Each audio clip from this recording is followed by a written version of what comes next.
Ok.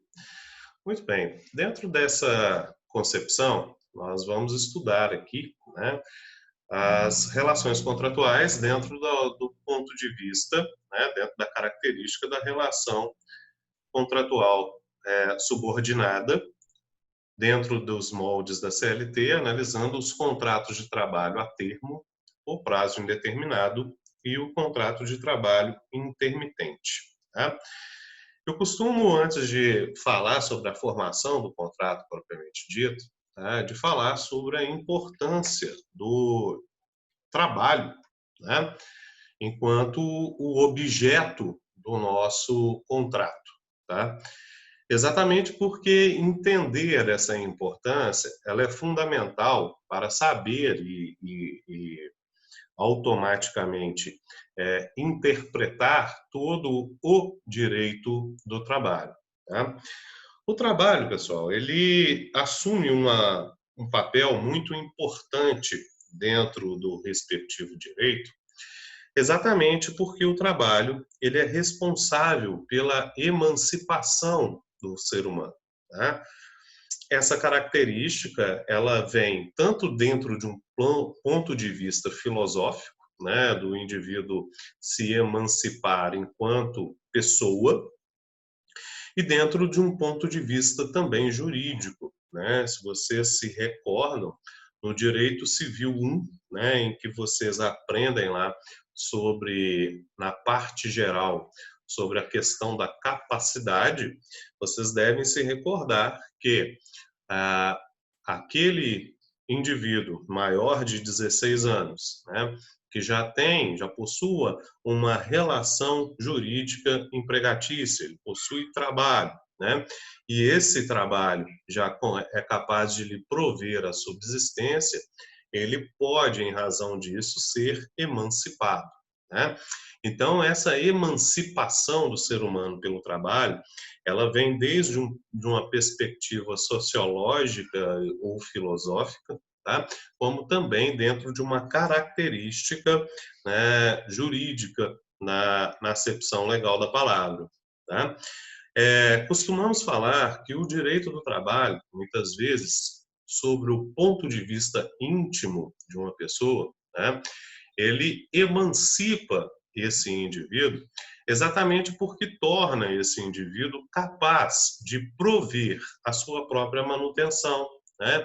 Prover a sua própria mantença e, na grande parte das vezes, né, se afigurar, muitas vezes, como mantenedor de seus dependentes, né, dentro do seu núcleo familiar, ele passa a desenvolver pelo trabalho uma contribuição importante para a mantença também daquele núcleo familiar e de seus dependentes.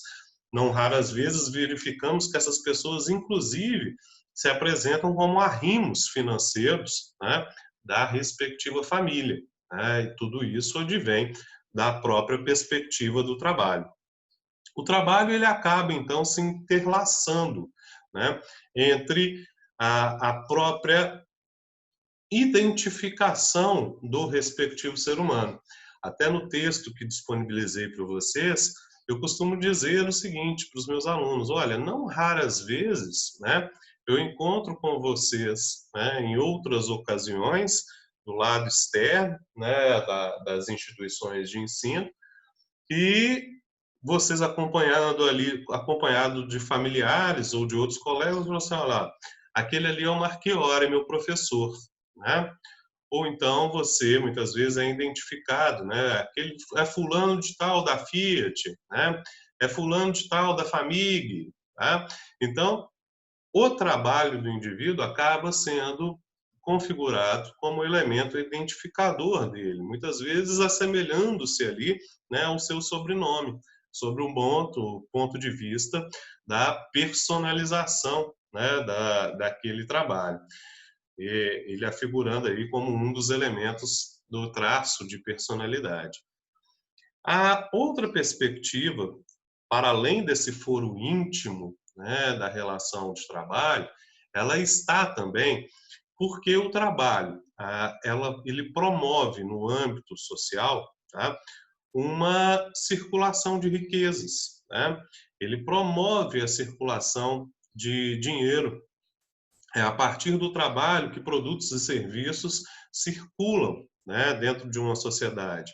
É a partir do trabalho que nós vamos ter ali, né, a incidência de impostos, de contribuições, né? É a partir do trabalho que há, de certo modo, uma redução das desigualdades sociais, uma grande influência dentro da perspectiva de segurança pública, né? Normalmente eu trabalho aqui na família com diversos policiais militares, diversos militares que estão, né, aí na perspectiva contenciosa, né, daquela força policial. E eles provavelmente sabem que, né, o trabalho ele está intimamente atrelado a essa questão de crimes, por exemplo, contra o patrimônio, né?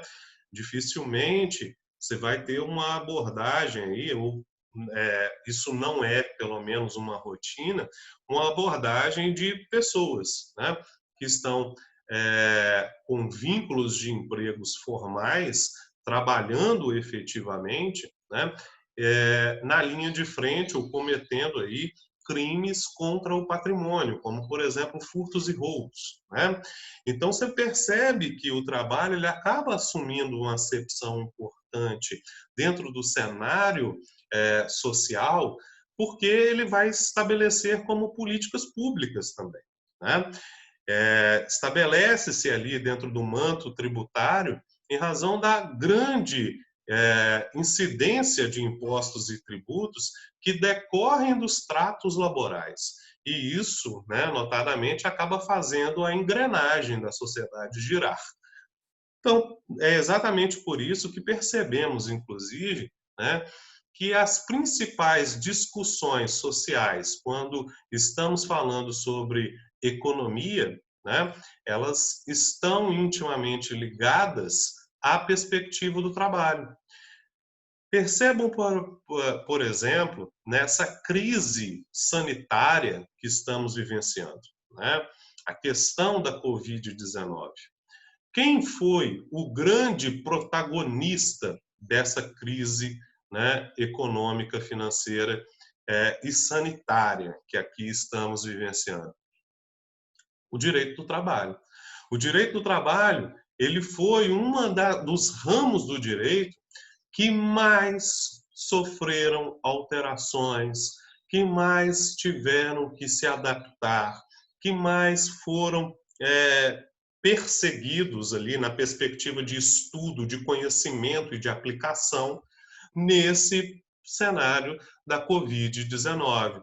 Exatamente porque há um entendimento e uma compreensão do papel importante deste trabalho, seja na própria manutenção do mecanismo empresarial, seja na própria perspectiva de que, se não houver trabalho, ou se os índices de trabalho de desemprego continuarem crescendo ascendentemente, dificilmente haverá, né, uma recuperação célere, uma recuperação rápida de nossa economia.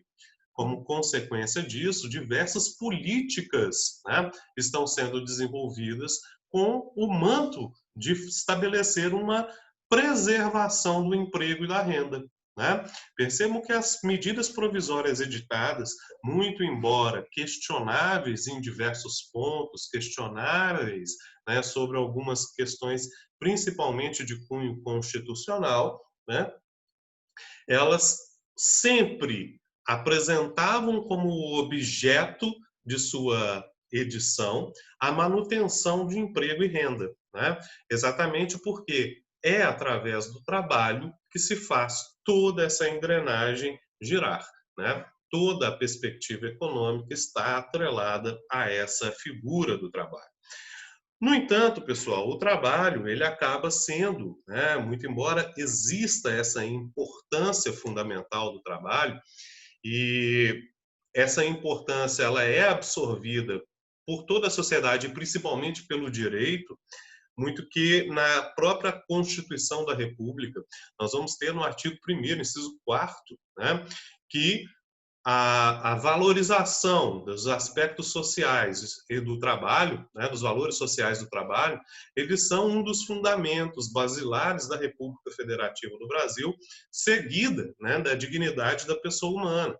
Então, nós percebemos que essa indicação do trabalho, ele recebe especial proteção do direito, recebe uma especial atenção dentro do ponto de vista jurídico. No entanto, esse trabalho ele é alvo sempre de várias críticas que são destinadas à figura do trabalho, né?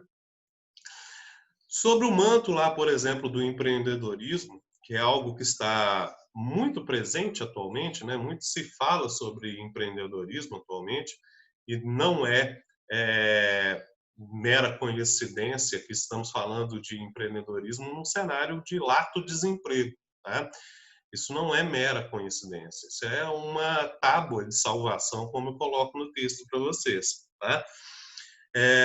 No cenário de um empreendedorismo, se fala que o trabalho, muitas vezes, ele é limitador do ser humano, porque o trabalho subordinado, né, impede o respectivo crescimento do indivíduo, impede, né, limita os seus ganhos e, atualmente, né, eles tratam o trabalho dentro dessa figura pejorativa da limitação. E apresentam, dentro de outro plano, a figura do empreendedorismo como um mecanismo de elevar essa capacidade do indivíduo. Nada contra, pessoal, a figura do empreendedorismo. O grande problema do empreendedorismo, tá, é que não se consegue falar de um empreendedorismo dentro de uma sociedade que não consegue manter empregos dignos aos seus cidadãos. Por que disso? Porque, veja bem, hoje o indivíduo, né, o primeiro acesso ao seu emprego inexiste. A primeira oportunidade que o ser humano tem hoje é o desemprego, dentro desse cenário que está ali vivenciado.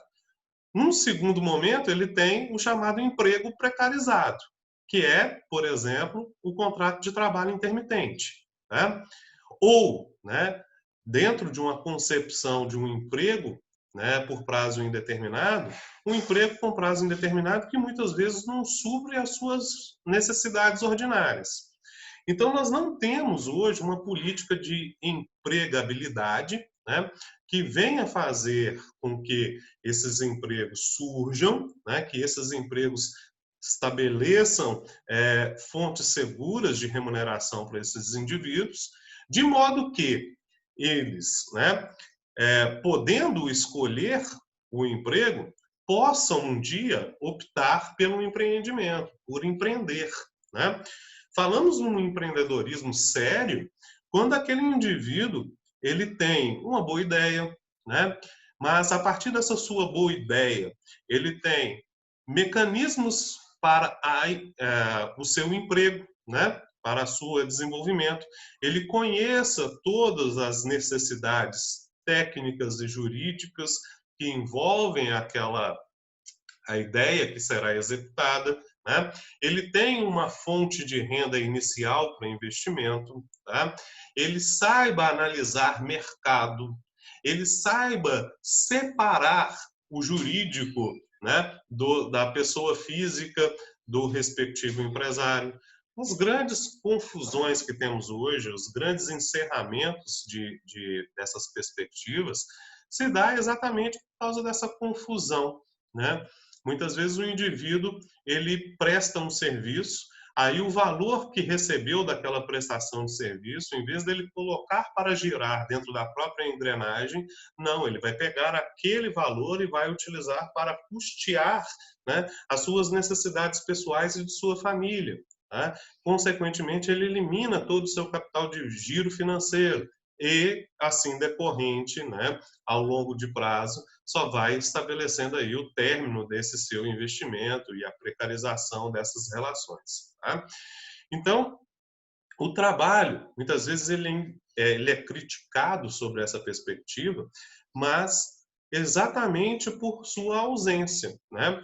Um trabalho digno, tá? Um trabalho que seja prestado ali com fontes de remunerações que sejam justas e úteis, né, às partes contratantes, né, cumprindo ali a sua função social, ele é os objetivos traçados aqui pela nossa Constituição, pelo nosso ordenamento jurídico. Tá? Uma outra característica faz uma crítica muito grande ao direito do trabalho. Faz uma crítica muito grande ao direito do trabalho, dizendo que o direito do trabalho é paternalista, né? Direito do trabalho que é protetivo da figura do trabalhador, ou excessivamente protetiva a figura do trabalhador. Tá? E dentro dessa perspectiva, pessoal, nós precisamos de entender que nas relações de trabalho, né, principalmente nas relações de trabalho subordinado, não há aqui nessa relação uma igualdade de armas, né, uma paridade de armas, né, quando se estabelecem os planos negociais. Tá? Muito que se fala é que o direito do trabalho é como se fosse um instrumento, e quando se fala do paternalismo, vai falar de uma infantilidade do trabalhador, ou seja, que o trabalhador ele é tratado como uma criança que não consegue entender, né, a dimensão das suas negociações, para falar que ele não tem uma igualdade no plano negocial. Não é isso. O direito do trabalho reconhece que o trabalhador ele é um ser humano autônomo. Ele sabe que o trabalhador ele consegue compreender a extensão de suas negociações. Né? No entanto, o que o direito do trabalho se posiciona, e no meu ponto de vista corretamente, é no inteiro compreendimento de que o trabalhador, por não possuir um status de igual correspondência com o empregador, ele não consegue oferecer resistência a eventuais negociações. Primeiro por quê? Porque nós precisamos de entender que o contrato ele vai estar ali o empregado ele está diante desse contrato daquele que detém todos os meios de produção. É através dos meios de produção que o trabalho vai ser desenvolvido. De modo que, né, se o empregado, por exemplo, não aceitar as posições ou direcionamentos do empregador, o empregador pode substituí-lo, pode não contratá-lo, pode dispensá-lo, né? Então, essa condição faz com que o empregador dite as regras da respectiva relação. Principalmente dentro de um cenário como nós temos hoje, de um cenário, por exemplo, de uma grama de desemprego muito grande. Né? Então, o empregado, quando ele vai para uma negociação com o seu empregador, ele tem que valorar nesse momento, ele tem que sobrepesar nesse momento. Né? O salário que ele recebe e que serve de mantença e subsistência de sua família. Segundo, ele tem que verificar quais são essas condições, mesmo que nocivas a ele, que estão sendo propostas, né? Se elas podem ser suportadas, ok? E num terceiro momento, ele vive na sombra e no medo do desemprego, né? Dizendo o seguinte, olha, se eu não aceitar essa condição, eu posso ter meu contrato extinto. E tendo meu contrato extinto, né, num atual cenário, dificilmente me reintegro com facilidade. Tá? Então, tudo isso se apresenta para o trabalhador no momento em que ele senta numa mesa para negociar. Né? E dentro dessas condições, ele está numa característica de vulnerabilidade. Tá? Não porque uma vulnerabilidade intelectual ou técnica, como nós já fizemos essa perspectiva, mas uma vulnerabilidade porque ele não consegue, naquele momento, oferecer resistência às negociações que serão propostas. Tá? Então, dentro dessa perspectiva, é que nós temos o direito do trabalho estabelecendo uma série, né, de recomendações, uma série de propostas, uma série de direitos, né, e limitando o empregado nessa sua capacidade de disposição desses direitos, da sua capacidade de renúncia desses respectivos direitos. Tá? Exatamente por quê? Porque de nada adiantaria, por exemplo, o direito prever uma série de gamas de proteção, uma série de direitos ao trabalhador, né? Se fosse possível que esse trabalhador, no momento negocial, viesse a renunciar todos esses direitos. O que nós teríamos dentro dessa condição, tá? Dentro dessa perspectiva, era a CLT não como uma norma cogente, não como uma norma imperativa a ser observada, mas tão somente como uma carta de intenções que viesse a ser ali celebrada, né? Isso porque o indivíduo, imprimido muitas vezes pela necessidade e pelo desejo de manter aquele trato laboral, se submeteria às mais variadas formas de exploração contratual. É uma célebre frase atribuída a Lacordaire, né, que diz o seguinte: numa sociedade em que temos aí as mais diversas, né, ramos e diferentes classes sociais, em que temos ricos, pobres, né, temos fortes, temos fracos, a liberdade escraviza e a lei liberta. Essa expressão que é posta em que a liberdade escraviza, ela quer dizer, ela quer denotar que a liberdade de todos os entes, sem nenhum controle fiscal, né, sem nenhum controle normativo, vai fazer com que, sobre a premissa da força, o mais forte se sobreponha ao mais fraco. E sobre a premissa das grandes riquezas e fortunas, né, o que tem mais dinheiro, o mais rico, venha se sobrepor pelo mais pobre. Tá? E é exatamente neste espaço que a lei ela estabelece a real liberdade. Tá? Porque a lei, no momento em que intervém nessas relações e coloca limites a essas liberdades, né, estabelece ali regulamentos para o seu exercício, ela acaba promovendo uma liberdade mais isonômica, né? E não somente daqueles que possuem força ou possuem dinheiro, mas sim extensíveis a toda a camada social. Então, essas são algumas críticas que são feitas ao direito do trabalho e, notadamente, são feitas também à justiça do trabalho. Né? A justiça do trabalho como órgão especial, né?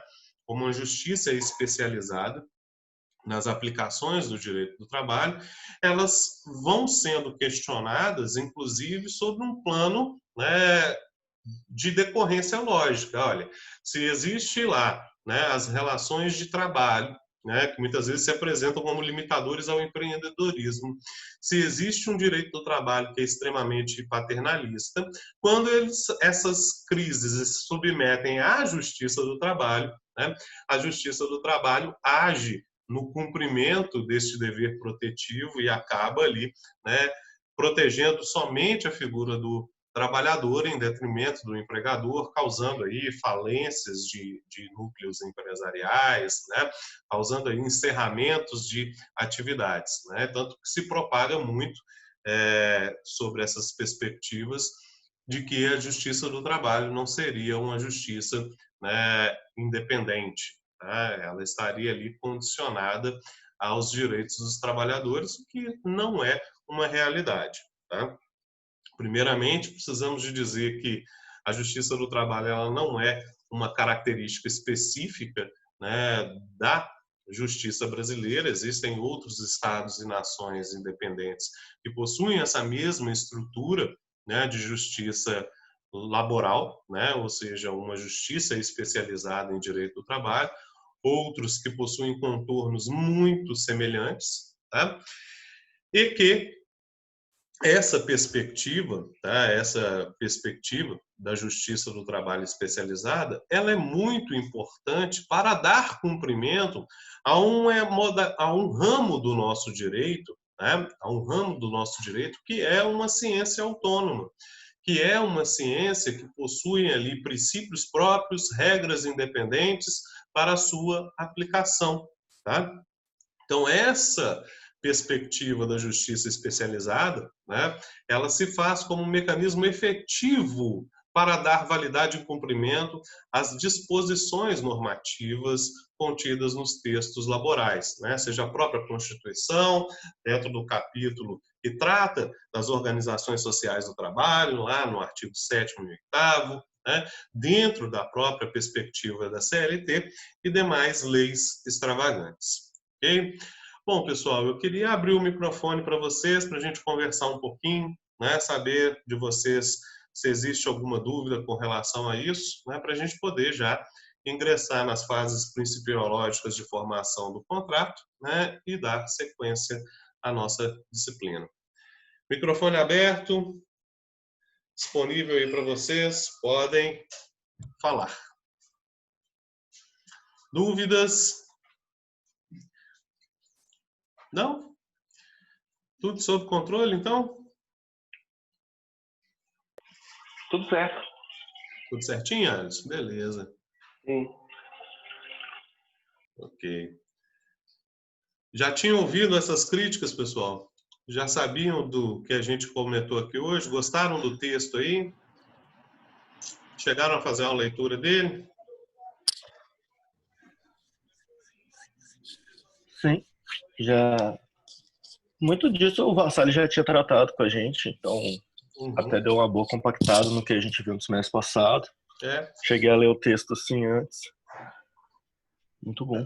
Na realidade, o que a gente precisa de fazer aqui é só fazer essa retomada, né? A gente fazer essa reprise, né, do que era trabalhado lá, para que a gente possa, então, agora consolidar e dar sequência, né, aos nossos estudos.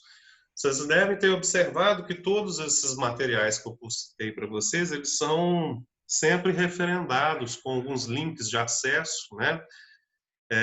Nesse material eu trago para vocês aí algumas perspectivas, né? Como, por exemplo, o fenômeno que muito se discute hoje na relação laboral, que é a figura da uberização do trabalho, né?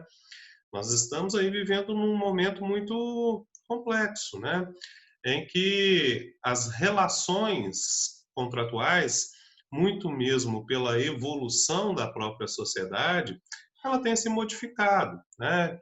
Parem para pensar um pouquinho como que vai ser, né, as relações de trabalho pós-pandemia, né? Onde o pessoal tem muito falado sobre um novo normal.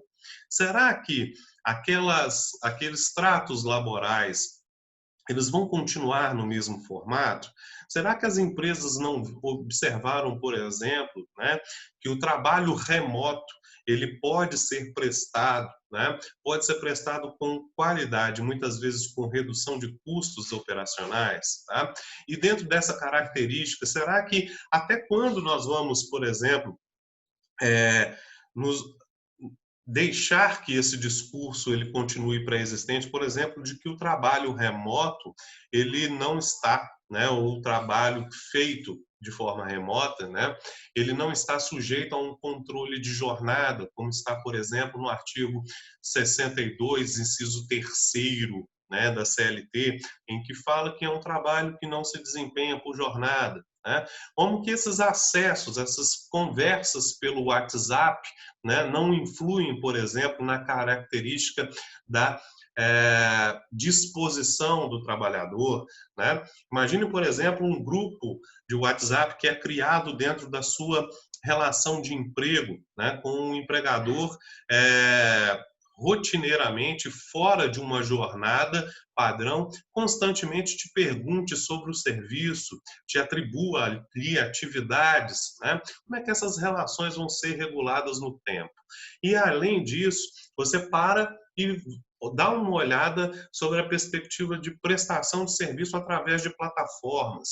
Será que, de fato, estamos falando ali de profissionais autônomos que estão se submetendo a uma relação contratual? Ou nós temos que compreender que a forma de prestação de serviço e a forma de contratação é que mudou, né? E dentro dessa perspectiva, continua existindo a subordinação jurídica, né? Não sei se eu tenho alunos aqui, não sei se vocês que me ouvem, né, já chegaram a prestar serviço numa dessas plataformas, né? Será que você é completamente autônomo ao ponto de definir suas rotas, ao ponto de definir qual é o horário que presta serviço? Ou se você não se submeter, por exemplo, a um padrão, né, característico daquele tipo de serviço, você é menos demandado, você é menos, aparecem menos buscas, por exemplo, por rotas, né, ou por trajetos que vão ser desenvolvidos, né? Então, percebam que há uma interdependência daquele trabalhador à respectiva, né, fonte de trabalho. Se você pode pensar o seguinte, olha, o indivíduo ele não consegue prestar o serviço sem a submissão, né, àquela plataforma, sem a submissão àquela estrutura. Não estaria ali presente, então, uma subordinação jurídica, né, ou até mesmo dentro além da subordinação técnica, que obviamente vai existir ali, né? Porque o indivíduo ele precisa daquela tecnologia para poder prestar os serviços propriamente dito. Então, vocês podem perceber aí que a gente está vivendo isso hoje num cenário, né? Isso tem sido uma discussão não só no Brasil, mas como no mundo inteiro, né? Nós temos aí tribunais superiores do trabalho, né, de outros países que já estão reconhecendo vínculos empregatícios dentro dessas plataformas, né? Muito embora o Brasil ele tenha algumas decisões favoráveis, o Tribunal Superior do Trabalho ainda se manifesta resistente a reconhecimento desses tratos laborais, né? Mas a gente percebe que essas perspectivas elas vêm mudando. E daqui para frente esse salto pode ser muito maior, né? Porque nós estamos vivendo num período em que a tecnologia tem se apresentado, né, como uma ferramenta fundamental para a prestação de serviços. Então, essas novas formas de contratação, essas novas metodologias que estão sendo postas, né, elas vão impactar nas relações trabalhistas, elas vão modificá-las, né? E também temos que acompanhar dentro dessa perspectiva as novas ferramentas para analisar também como se amolda com isso as relações de emprego, né? Isso é uma preocupação premente, né? Já estava aí no texto e não raras vezes a gente vai voltar para discutir isso aí com vocês, ok? Beleza, pessoal. Então, acho que por hoje é só, tá? A gente já fez aí as nossas exposições e considerações, tá? Já vou essas aulas aqui foram gravadas, elas vão ficar disponíveis aí para vocês logo, logo, tá? E eu vou subir mais o conteúdo textual da próxima aula agora, que já entra dentro do estudo do contrato de trabalho na sua formação, tá bom? Uma pergunta, professor. Pode falar. Bom dia. Bom dia, essa tal uberização que o senhor está falando aí, sim. Ao meu ver, né, é um traço de informalidade, né? Um traço principal de informalidade. Sim. E o que o senhor acha a médio e a longo prazo do impacto na reforma trabalhista, visto que essa informalidade não gera ali contribuição, né? Sim, sim. A gente tem ali, né, essa perspectiva. A linha da reforma trabalhista ela veio muito dentro dessa perspectiva, Sérgio. No artigo 442b, ela estabelece especialmente, né, que o trabalho autônomo, ele pode ser objeto de contratação e ele não gera nenhum efeito de aplicação das legislações trabalhistas para esse fim, tá?